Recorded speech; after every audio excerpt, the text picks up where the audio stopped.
Hey, I'm Nathan Brandt with Coal Iron Works. Today we're going to talk about 3 differences between forging by hand and using a hydraulic forging press. We're going to cover cutting, twisting, and drawing out material.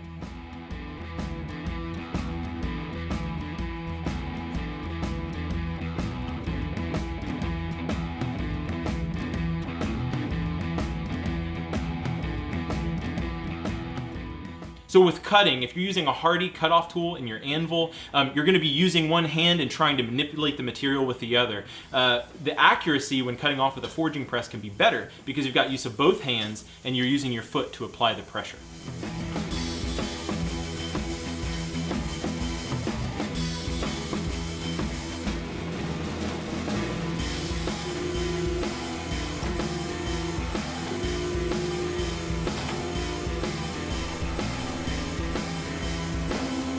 So when you're twisting, great benefit to using a forging press for that is you're going to have a tremendous amount of force clamping your bar. As well, you've got a big, heavy machine that's not going to want to move. So you can twist, apply a lot of force without it rolling around. Likewise, you've got to have a really large post vise to accommodate that same force. As well, if your table's not bolted down, you're going to be dragging it all over your shop. Okay. I'm going to clamp out the same place. You'll notice, though, I don't want this to untwist. So I've left it cool. You can also cool it in your quench tank. But then I'll take this twist in the other direction.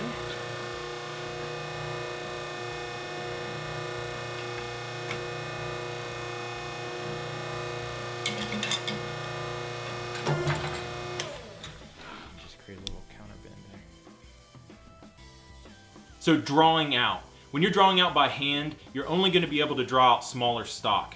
As the stock size grows, you can only enact that hammer force on the surface of that material.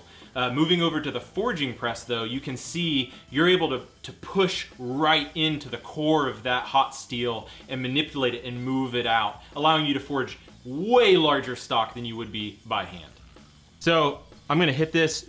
As you can see, as this is already starting to spread, with a hand hammer, you can really only move the surface of that material. You can only bring enough impact to spread that, to mushroom that. So when you're working on a bar this size, you really got to have more force. That's where the press comes in. That has plenty of force. You can work into the center of that bar and spread that material out evenly. You'll see here. Really see that. See that?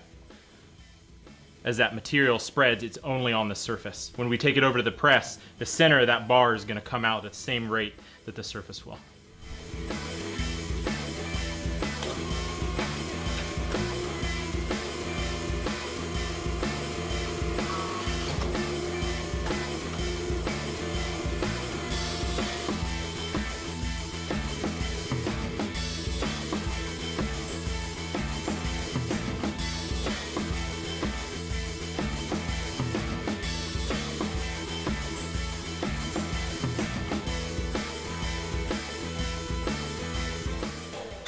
You can see how quickly you can manipulate that material down into a usable stock size. But even on a 16-ton press versus a larger, you can see it's wanting to deform the surface of that material and not quite get all the way to the core. So we just got to planish that back out on its side and go back to manipulate